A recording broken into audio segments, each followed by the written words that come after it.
Hi, I'm Tree and this is Stitchless TV, and I have some very good news because finally we have the box shoulder raglan sleeve pattern, which is like an add-on for the bucket coat, but you can also use it as a box shoulder raglan sleeve kind of block.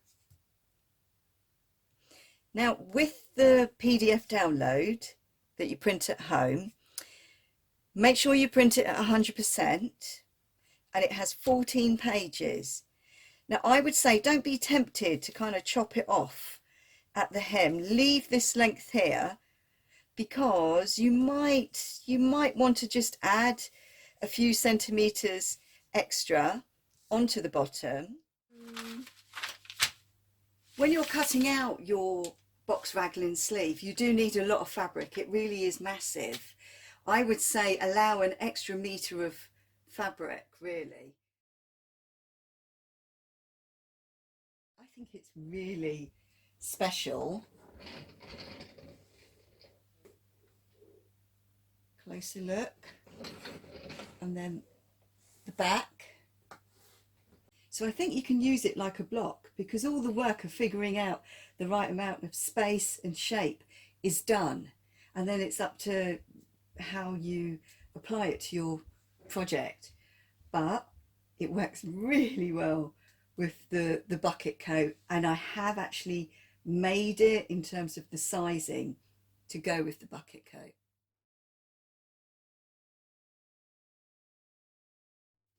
Now if you fancy the idea of having your box created by creating a great big pleat up here, when you cut out the shape, allow extra fabric here so you create this kind of big lump, because until you know what shape that pleat is going to create, you need to have that extra fabric there.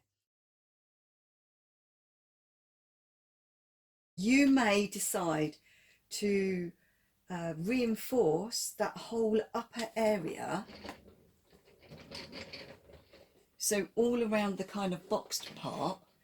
You might decide to sort of add interfacing to reinforce it so that it's more stiff.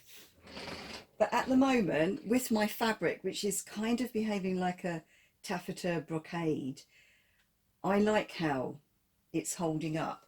So I'm not going to do any more to this. If you want the box raglan sleeve PDF download, it's going to be available for a while, I think, just as the sleeve, until I've paid for getting the pattern digitalized. And then after that, I think it will just come with the bucket coat, but I'm not sure yet. Thank you so much for watching, and I'll see you again very soon, because we're going to finish it. The whole coat is going to be done with French seams for all those people that don't have overlockers and they can't cope with doing the bias binding. Bye.